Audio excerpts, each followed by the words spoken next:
Efesus 1 ayat 19 sampai 23. Kalau sudah dapat katakan dahsyat.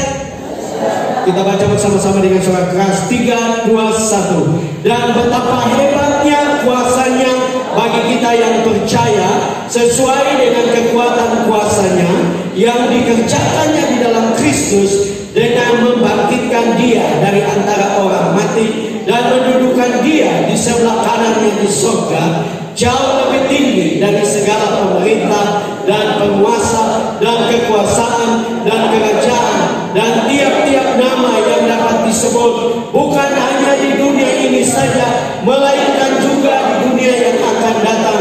Dan segala sesuatu telah diletakkannya di bawah kaki Kristus, dan dia telah diberikannya kepada jemaat sebagai kepala dari segala yang ada. Jemaat yang adalah tubuhnya, yaitu kepenuhan dia yang memenuhi semua dan segala sesuatu. Amin. Silakan duduk kembali Bapak Ibu Saudara-saudara. Pagi ini saya ingin bicara dengan judul kedahsyatan kuasa kebangkitan Kristus. Amin.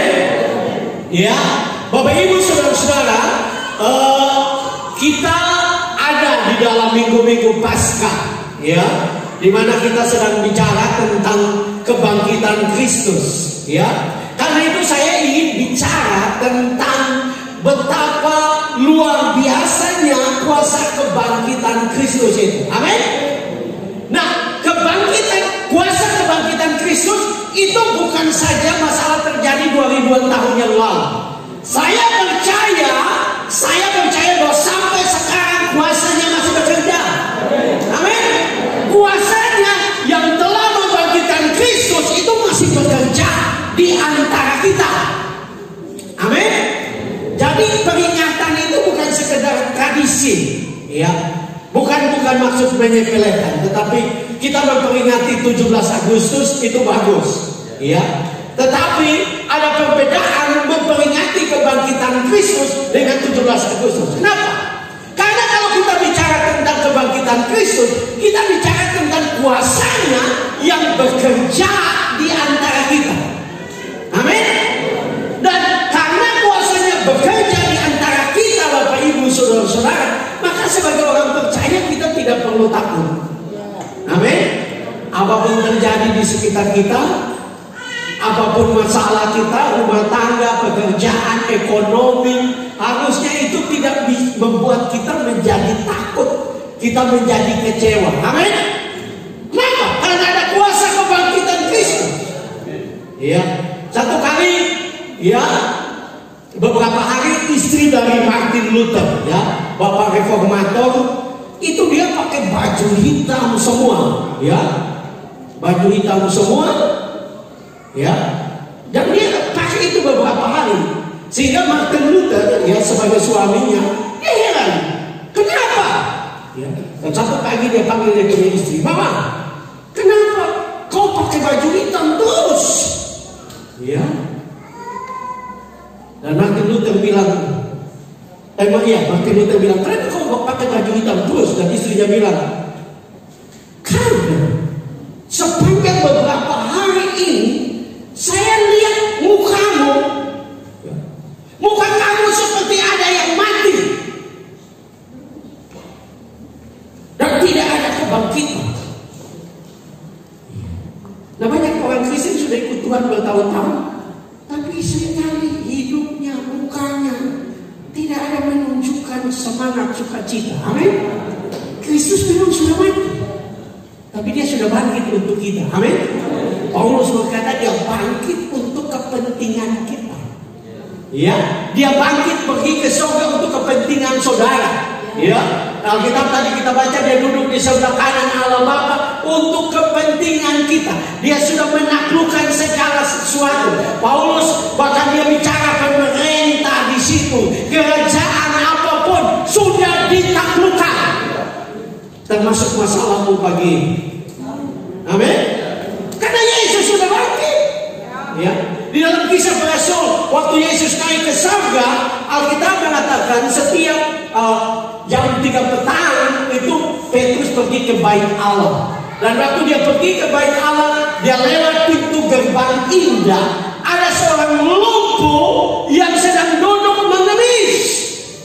Dan dia berusaha, atau orang lumpuh ini, pengemis ini meminta kepada Petrus, berharap dia dapatkan sesuatu. Ya, dan kalau kita baca Alkitab, Petrus berkata bahwa emas dan perak tidak ada padaku, tetapi di dalam nama Yesus orang Nazaret itu, bangkitlah dan berjalanlah. Dan mujizat terjadi, orang lumpuh ini disembuhkan oleh Tuhan. Kalau saudara baca pasal 4, saudara akan menemukan pasal 4 ayat 10. Ya, itu Petrus dan Yohanes dihadapkan di mahkamah agama. Dan yang jelas mereka berkata bahwa Kristus yang kamu salibkan itu, ya, kita lebih bagus baca ayatnya, tapi saya membaca, ya, di dalam terjemahan yang berbeda, ya, di dalam Amplified Bible. Di situ luar biasa.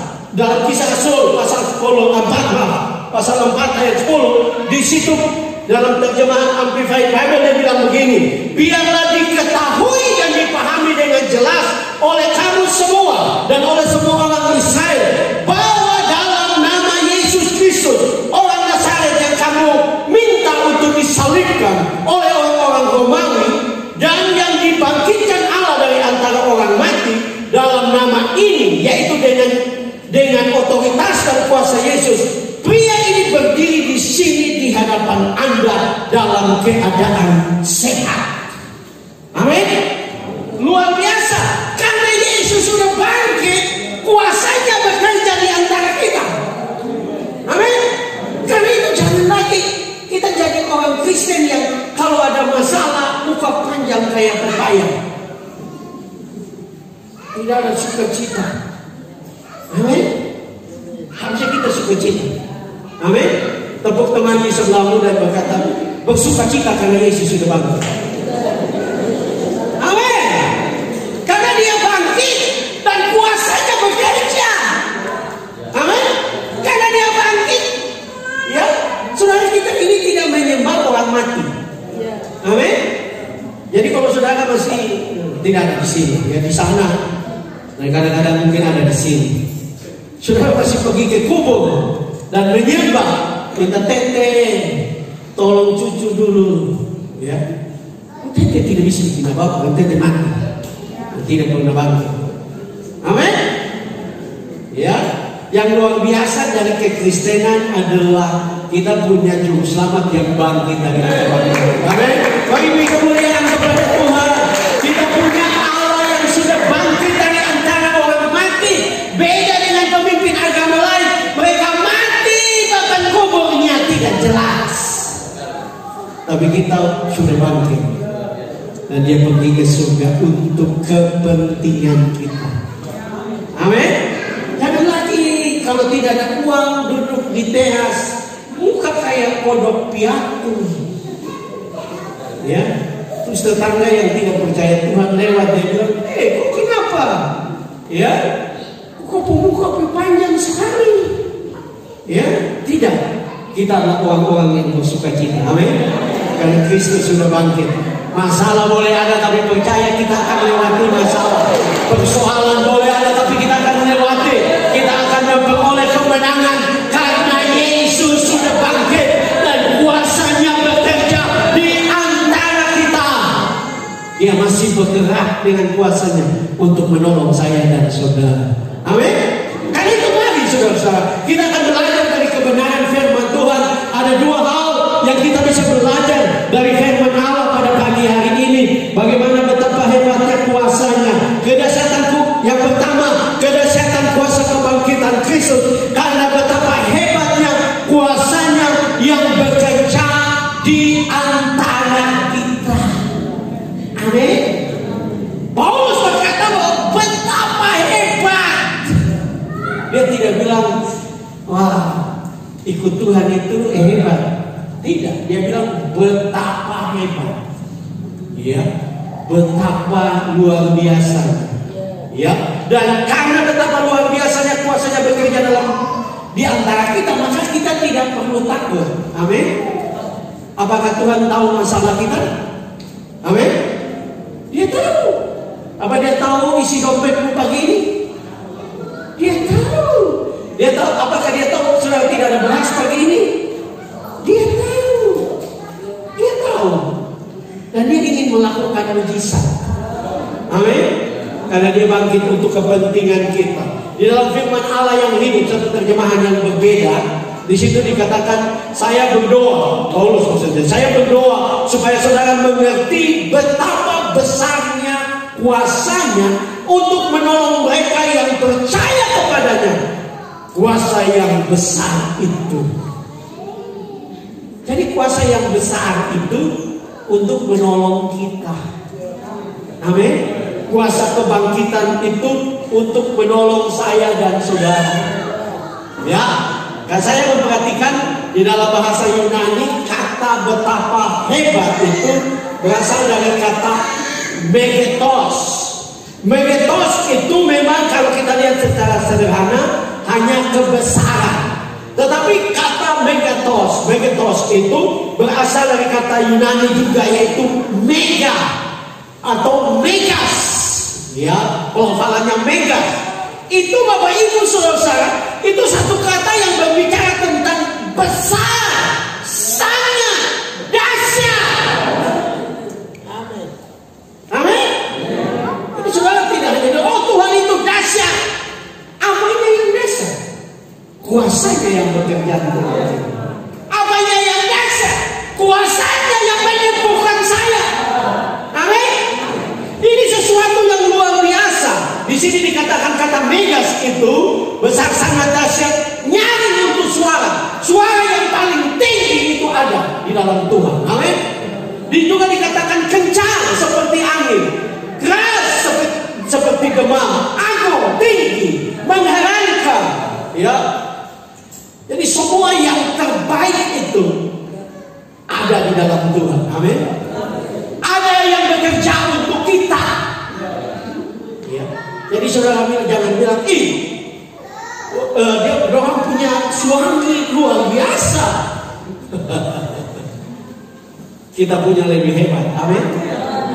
Amin. Jadi jangan bilang kita takut dia suami hebat. Tidak ada apa-apanya dibandingkan dengan kuasa Tuhan. Amin. Karena kuasa setan terbatas, tapi kuasa Tuhan tidak terbatas. Mau paling apapun. Itu sebabnya kita harus yakin. Ya. Saya teringat akan satu cerita pada zaman dulu. Ya. Itu di Thailand ada seorang misionaris datang pergi ke sana. Dan dia jalan ke pedalaman Thailand pada puluhan tahun yang lalu. Masih ada orang kanibal. Ya. Waktu dia sampai di sana, dia ditangkap dan dia mau dibunuh untuk dimakan. Tetapi tradisi dari suku itu adalah sebelum mereka makan, bunuh sembelih untuk makan, mereka uji kekuatan. Karena mereka lihat ini bule, kalau bilang jangan-jangan dia jago, ya, dan itu uji dulu. Ya. Jadi mereka mulai bikin penyembahan dan kepala suku mulai baca-baca mantra.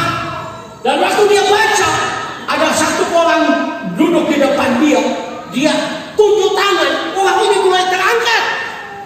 Ya, terangkat tapi nama makin tinggi. Dan dia mau tunjukkan, ya. Tapi ini misionaris hamba Tuhan ini tenang saja, ya. Dia tenang, dia santai saja. Dan dengan iman yang besar, dengan keyakinan akan kuasa Tuhan, dia tunjuk orang yang di atas itu, dalam nama Yesus turun. Dan orang itu jatuh. Dan semua heran, karena belum pernah ada yang kalau kepala suku kasih naik orang terangkat begitu, ada yang bisa kasih turun. Kecuali kepala suku. Mereka langsung menyembah dia. Dan disitulah dia memberitakan Injil. Betapa hebatnya kuasanya yang bekerja di antara kita. Amin. Saudara punya masalah apa? Apakah kuasa Tuhan mampu? Amin. Saudara sakit apa? Apakah kuasa Tuhan mampu? Ada banyak kesaksian, dokter sudah angkat tangan, tapi Tuhan menyembuhkan. Amin. Ada kesaksian sepertinya tidak ada jalan, tapi Tuhan buka jalan, dan jalan itu menjadi jalan berkat. Karena betapa hebatnya kuasanya yang bekerja di tengah-tengah kita. Ya, kata kuasa itu ada kata di situ, betapa hebat kuasanya. Kata kuasa itu, Bapak Ibu Saudara-saudara, dalam ayat ini dia menggunakan kata dinamis. Dinamis itu dari kata itu muncullah kata dinamit. Nah, kata ini mempunyai arti, kalau kita memperhatikan di dalam bahasa Yunani, kata itu mempunyai arti kekuatan yang berlimpah-limpah. Jadi kita yang percaya kepada kuasa kebangkitan Kristus, di dalam diri kita ada kuasa. Amin. Ada kuasa yang berlimpah-limpah. Bahkan kata itu juga mempunyai arti mujizat-mujizat, perbuatan-perbuatan ajaib. Kalau saudara sungguh-sungguh dengan Tuhan, percaya dengan Tuhan, percaya kepada kuasa kebangkitan Kristus, setiap hari ada mujizat, setiap hari ada mujizat, setiap hari saudara lihat perbuatan Tuhan yang dahsyat. Karena mujizat itu bukan saja untuk pendeta. Amin. Jadi jangan bilang, aduh, mesti panggil mama gembala dulu. Enggak. Kalau sudah ada masalah, ada anak sakit, tumpang tangan dalam nama Yesus. Kenapa? Karena Alkitab menjamin, Bapak Ibu Saudara-saudara, bahwa ada kuasa di tengah-tengah kita. Ya, bahkan firman Tuhan menjamin dengan jelas, ya, di dalam Markus 16 ayat 17 dan 18. Coba semua buka supaya tahu ayat ini.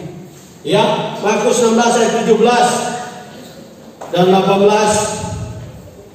Kalau sudah dapat katakan amin. Markus 16 ayat 17 18. Kita akan baca bersama-sama dengan suara keras. Markus 16 ayat 17 18. Kalau sudah dapat katakan amin. Kita baca bersama-sama 3 2 1. Tanda-tanda ini akan menyertai orang-orang yang percaya. Mereka akan mengusir setan-setan demi namaku. Mereka akan berbicara dalam bahasa-bahasa yang baru bagi mereka. Mereka akan memegang ular, dan sekalipun mereka minum racun maut, mereka tidak akan mendapat celaka. Mereka akan meletakkan tangannya atas orang sakit, dan orang itu akan sembuh. Ya, penulis Injil yaitu Markus mengatakan tanda-tanda ini akan menyertai orang percaya. Saudara orang percaya? Berapa banyak di antara saudara orang percaya? Katakan, lambaikan tangan. Amin. Artinya tanda-tanda ini menyertai saudara, bukan menyertai pendeta. Di sini bukan dia bilang tanda-tanda ini menyertai pendeta dan majelis. Orang percaya. Amin. Saya dan saudara yang percaya. Tetapi di sini juga ada mereka akan minum racun. Ini bukan berarti saudara cari racun pun minum. Ya, jangan. Itu kalau kita tidak tahu, kita pergi ke pedalaman atau suku yang lain, kemudian orang taruh racun, itu saudara tidak akan celaka. Amin. Kalau saudara hidup benar, sungguh-sungguh, hidup akurat di hadapan Tuhan, setan tidak bisa menjamah engkau. Amin. Setan tidak dapat menyentuh engkau, karena ada kuasa kebangkitan Kristus dalam dirimu. Engkau punya kuasa. Ya, saya sambil bicara ingat Gilbert, ya, pendeta Gilbert Windom pernah diuji oleh seorang dukun, ya, dan dia heran, dia sudah dukun paling hebat, tidak bisa, ilmunya serangannya selalu terpental. Kenapa? Karena ada kuasa kebangkitan Kristus. Kita tidak perlu takut, karena kita diberikan kuasa yang luar biasa. Amin. Sekarang tidak perlu takut. Mujizat-mujizat akan menyertai saudara. Mungkin saudara seorang ibu yang sederhana, hanya jual sayur di pasar. Tapi saya mau katakan, kalau engkau sungguh-sungguh dengan Tuhan, mujizat akan terjadi atas penjualan sayur. Amin. Kalau engkau sungguh-sungguh dengan Tuhan, mungkin pekerjaanmu sederhana, tapi Tuhan akan berkati saudara. Amin. Karena mujizat masih terjadi. Amin. Karena Paulus berkata bahwa betapa hebatnya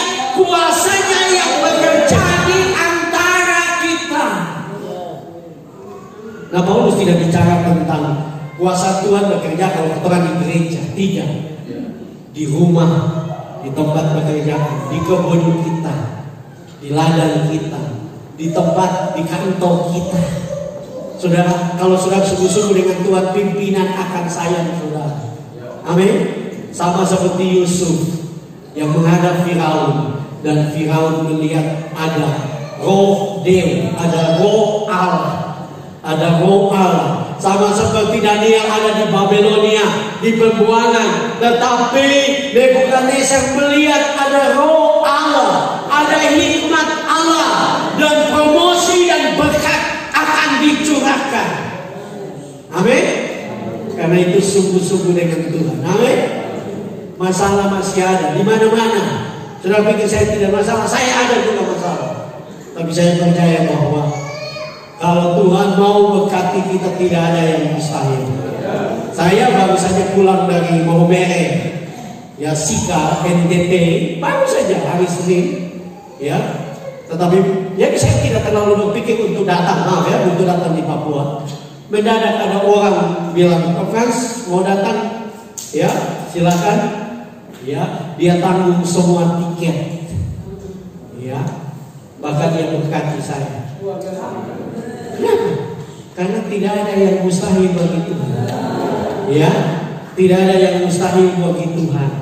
Ya, kita bisa melihat mujizat setiap hari. Bahkan sepanjang hari-hari ini saya dengan keluarga melihat mujizat. Ya, mujizat khusus saya berani mengatakan mujizat keuangan. Ada orang mendadak transfer 1 juta, orang transfer 2 juta. Karena tidak ada yang mustahil bagi Tuhan. Amin. Yang kedua, karena setan kuasa kebangkitan Kristus, karena kuasanya itu mendudukkan kita di tempat kemenangan. Amin. Ini luar biasa Bapak Ibu saudara-saudara. Kuasa Kristus bukan saja sedang bekerja di antara kita, tapi kita semua, saya dan saudara, ini ditempatkan di dalam tempat kemenangan. Amin. Dalam ayat 20 sampai 23, Paulus sedang bicara tentang sesuatu yang luar biasa. Ya. Dia bicara tentang iblis dan pemerintahan, kerajaan, kuasa-kuasa. Semua sudah ditaklukkan. Ya, semua sudah ditaklukkan. Semua sudah ditaklukkan. Nah, di dalam Efesus 1 ayat 20, ini terjemahan yang lain. Terjemahan firman Allah yang hidup. Efesus 1 ayat 20, di situ dikatakan, yang membangkitkan Kristus dari antara orang mati dan mendudukkan dia di tempat kehormatan di surga, di sebelah kanan Allah. Amin. Nah, kenapa saya bicara tentang kedudukan? Karena Kristus, ya, nanti kita jelas lebih jauh, jelaskan lebih jauh. Tetapi Kristus ditempatkan duduk di sebelah kanan. Kata kanan itu Bapak Ibu Saudara-saudara, itu berasal dari kata Yunani dexeos. Dexeos itu bukan masalah kanan kiri. Dexeos itu adalah suatu kata yang menunjukkan tempat kehormatan. Amin. Tempat yang penuh dengan otoritas. Kalau saudara baca kitab Wahyu, waktu pembukaan meterai, ya, di situ dikatakan tidak ada orang yang dapat membuka meterai. Dan kemudian dikatakan hanya anak domba Allah yang bisa. Karena anak domba Allah telah diserahkan bagi kita. Amin. Nah, Yesus diberikan otoritas oleh Allah, oleh Bapa. Dan dia ada di surga, di sebelah kanan Allah. Sehingga saya dan saudara sebagai orang percaya, kita perlu yakin bahwa kita pasti menang. Amin. Kita pasti sukses, kita pasti bahagia, kita pasti diberkati. Kenapa? Karena kita ada istilah bilang, dia ada orang dalam. Betul? Ya, saya dengar jemaat di sini banyak yang pegawai negeri, betul? Betul? Berapa banyak pegawai negeri? Boleh Bapak katakan? Iya, pegawai negeri. Pegawai negeri. Ya. Nah, kalau saudara pegawai, contohnya saudara pegawai di Dukcapil ya, untuk catatan sipil ya, untuk urus KTP begitu kan? Saudara kerja di situ, atau saudara punya saudara ada di situ. Saudara waktu mau urus KTP susah nggak? Nggak susah, betul nggak? Tinggal saudara telepon aja. Saudara, kita pun KTP susah ini, kau tolong kan? Ya zaman sekarang kan canggih kan? Dia bilang, saudara, kau foto kau KTP lama, kau kirim di WA. Nanti 3 hari kau datang ambil. Saudara seperti bos, betul nggak? Karena saudara ada orang dalam, betul? Tapi coba kalau saudara, saya tidak tahu di Solo, saya dengar di kabupaten lain, waduh kalau saya urus KTP, lempar sana, lempar sini, lempar sana, lempar sini, mesti bayar lagi. Karena nggak ada orang dalam, betul nggak? Nah segala sesuatu itu datang dari surga, amin? Betul nggak? Betul nggak? Karena segala sesuatu datang dari surga, maka saya dan saudara punya orang dalam. Amin? Amin? Saudara punya orang dalam. Orang dalam itu bukan pegawai kecil. Dia duduk di sebelah kanan. Amin? Dia duduk di sebelah kanan Bapa. Dia menentukan, karena tadi itu bicara tentang otoritas. Dia punya kuasa. Dan dia siap untuk tolong kita. Amin. Jadi kalau saudara ada sakit, saudara datang Tuhan Yesus, jamah saya, sembuhkan saya. Saya dan saudara harus yakin. Amin. Karena kita punya orang dalam. Betul tidak? Orang yang mengambil keputusan untuk sembuhnya kita itu ada di sana. Dia punya kuasa. Amin. Dia berkuasa. Karena itu kita tidak perlu takut. Ya. Ada orang dalam. Apakah saya sudah pernah bilang di sini? Saudara tahu bahwa ada seorang hamba Tuhan yang dipakai Tuhan. Dulu dia umur 8 tahun dibawa ke surga. Waktu dia sampai di surga, ya, dia jalan-jalan dengan Tuhan Yesus di surga, dan dia lihat kok ada gedung besar di surga. Dan dia tanya Tuhan Yesus, gedung besar itu apa? Dan Tuhan Yesus bilang itu gudang. Loh, kok surga ada gudang? Ya. Dan Tuhan Yesus iya. Maksudnya gudang apa Tuhan Yesus? Di dalam gudang itu ada persediaan semua kebutuhan orang percaya. Saudara perlu mobil, ada di gudang itu. Tinggal saudara datang di orang dalam, sungguh-sungguh ke orang dalam, minta mobil. Amin. Saudara perlu motor, ada di gudang situ. Tinggal saudara ketemu sungguh-sungguh dekat dengan orang dalam yang pegang kunci. Amin. Karena firman Tuhan juga berkata bahwa Yesus punya kunci. Amin. Kalau apa yang dia buka tidak ada yang dapat tutup. Amin. Dia punya kunci dan dia menentukan segala sesuatu. Lah kita sekarang punya orang dalam. Ya. Kalau saudara perlu uang, ada di sana. Jadi dia dengan Tuhan Yesus dan dia sampai ke sana. Lihat ini di gudang itu ada jantung. Jadi saudara ada yang masalah jantung, sudah punya jantung baru ada di surga. Tapi saudara harus minta dengan sungguh-sungguh. Amin. Saudara harus kenal baik orang dalam. Orang dalam saudara Tuhan Yesus. Coba tepuk tangan di sebelah bilang. Amin. Tepuk tangan di sebelah bilang. Kita ini punya orang dalam.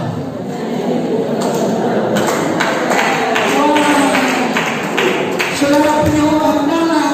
Kenapa stres? Karena sudah tidak kenal orang dalam. Makanya baru masuk di pintu saja satpam sebentar. Kok apa di sini? Oh tidak, saya pikir saya boleh masuk. Tidak boleh. Tapi kalau saudara punya orang dalam saudara, sabar dulu. Kenapa kau mau datang di sini? Kau tahu? Bapak Cornelius itu kita pepapa. Kok sampai suruh papa pecat kau? Dia takut nggak? Cornelius kepala di sini. Ada yang nama Cornelius di sini. Ya. Tapi kau orang yang dibuka. Ya, kita punya kewenangan. Amin. Jadi jangan kecewa. Ya. Tugasmu adalah sungguh-sungguh berdoa. Kalau engkau kekurangan, berdoa, Tuhan berkati aku. Aku perlu ini, dan yakinnya pasti, ya. Karena Dia yang berjanji, mintalah maka akan diberikan, carilah maka kamu mendapat, ketoklah maka pintu dibukakan. Wow, kita punya orang dalam, dan Dia sangat sayang kepada engkau. Dia tahu namamu, Dia tahu pergumulanmu, Dia tahu kesulitanmu, Dia tahu mimpi, Dia tahu kerinduan. Jangan takut, kita punya orang dalam. Amin. Orang dalam di dunia terbatas, tapi orang dalam di surga tidak terbatas. Dia Allah di atas segala Allah, Dia Raja di atas segala. Dia berkuasa, Dia mampu untuk menolong saya dan saudara. Karena itu kita tidak perlu takut. Ya, kita tidak perlu takut. Yang kedua, kalau kita pergi yang pertama dari apa yang menjadi janji Tuhan bagi kita adalah yang kedua, bahwa segala sesuatu sudah diletakkan di bawah kaki Kristus. Amin. Paulus bicara satu kebenaran yang banyak kali kita tidak tahu. Dikatakan Kristus adalah kepala dan jemaat adalah tubuhnya. Jemaat itu siapa? Kita. Yesus kepala, kita tubuhnya. Betul? Dan segala sesuatu sudah diletakkan di bawah kaki Kristus. Kita adalah tubuh Kristus. Betul tak? Betul tak? Ya. Saya ingin ambil contoh sederhana. Ya. Mari Bapak boleh tolong bantu saya. Kita akan ambil contoh sederhana. Ya. Boleh berdiri di tengah sini. Ya. Ya. Sebentar.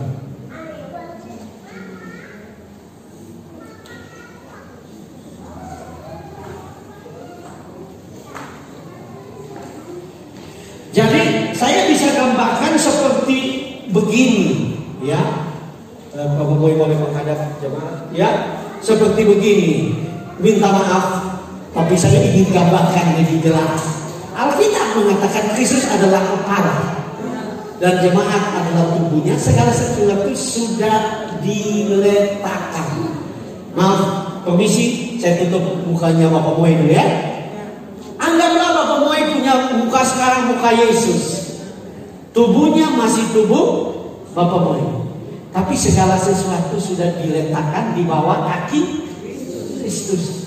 Artinya kaki Moy juga di atas dari, dalam pengertian dari semua. Amin. Karena kita tubuh, ya. Kita bukan sesuatu yang tidak penting. Memang Yesus kepala, kita tubuh. Amin. Dan segala sesuatu sudah diletakkan di bawah kaki Kristus. Karena ini Paulus sedang Paulus sedang bicara tentang saya dan saudara sebagai tubuh Kristus. Ini adalah sesuatu yang luar biasa. Amin. Ada kuasa yang dahsyat. Karena Dia sudah bangkit, Dia sudah bekerja di antara kita kuasanya. Dia sudah ada di sebelah kanan, dan kita sebagai jemaat yang Dia adalah kepala, kita adalah tubuh. Segala sesuatu sudah ditaklukkan. Amin. Penyakit ada di atas, ada di dalam tubuh Kristus atau ada di bawah tubuh Kristus? Saya mau tanya. Menurut saudara ada ada di bawah. Amin. Saudara, segala sesuatu. Amin. Kalau saudara, ini yang membuat banyak orang Kristen tidak bahagia. Karena saya mau bilang kepada saudara, satu sumber tidak bahagia itu juga keuangan. Ya, coba lihat kalau awal bulan banyak orang suka senyum ketawa. Kenapa? Karena mau terima gaji. Betul? Betul? Tapi kalau tanggal 25 ke atas banyak orang stres. Betul? Kenapa? Karena tidak ada uang. Ya. Nah kalau ada uang saudara bahagia,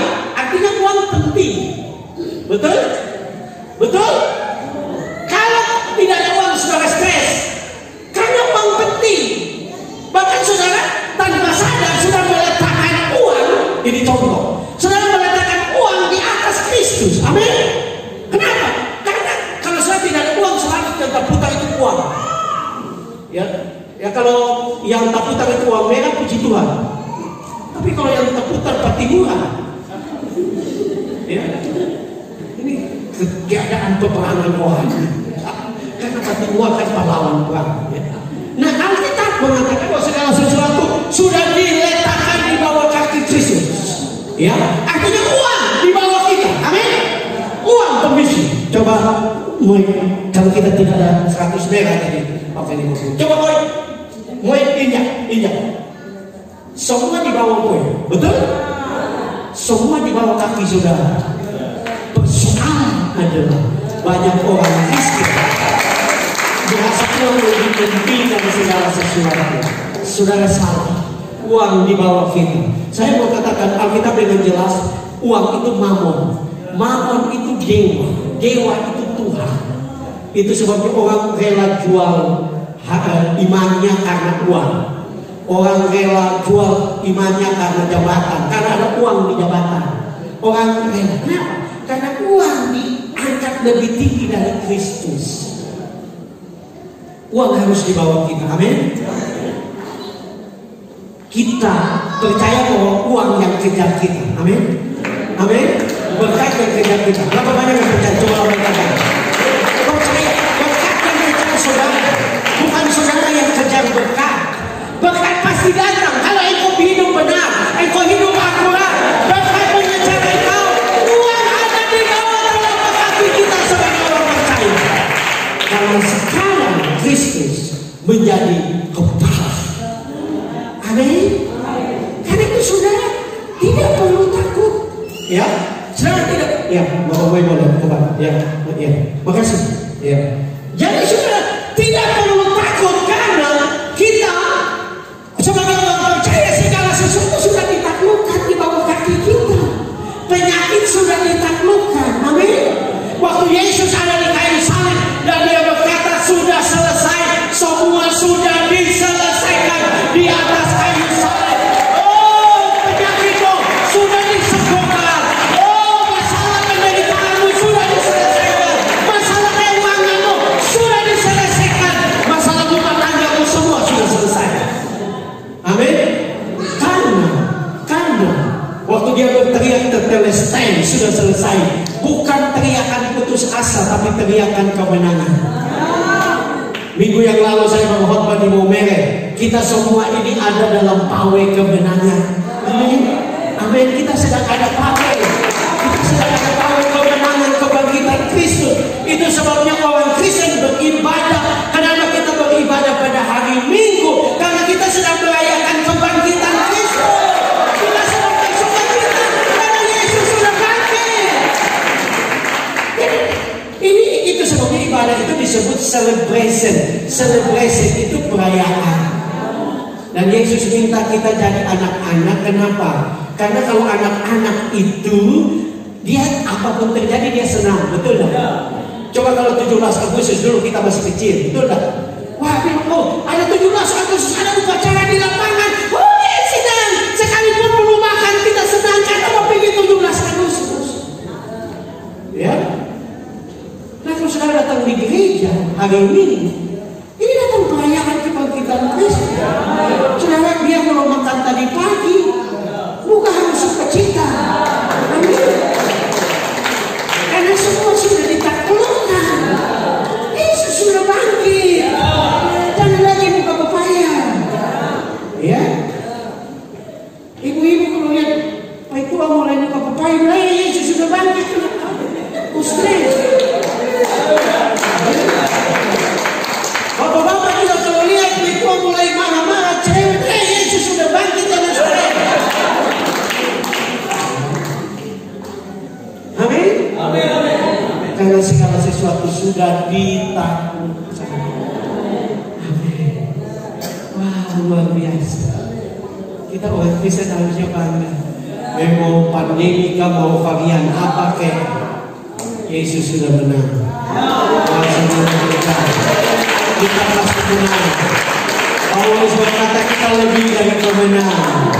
Kita lebih dari pemenang. Dan kita akan melihat kemuliaan Tuhan dinyatakan. Pagi ini engkau punya masalah, datang kepada Kristus. Kemenangan Dia jamin. Amin. Kemenangan Dia sudah jamin. Saya ingat lagu lama. Kemenangan sudahkah jamin.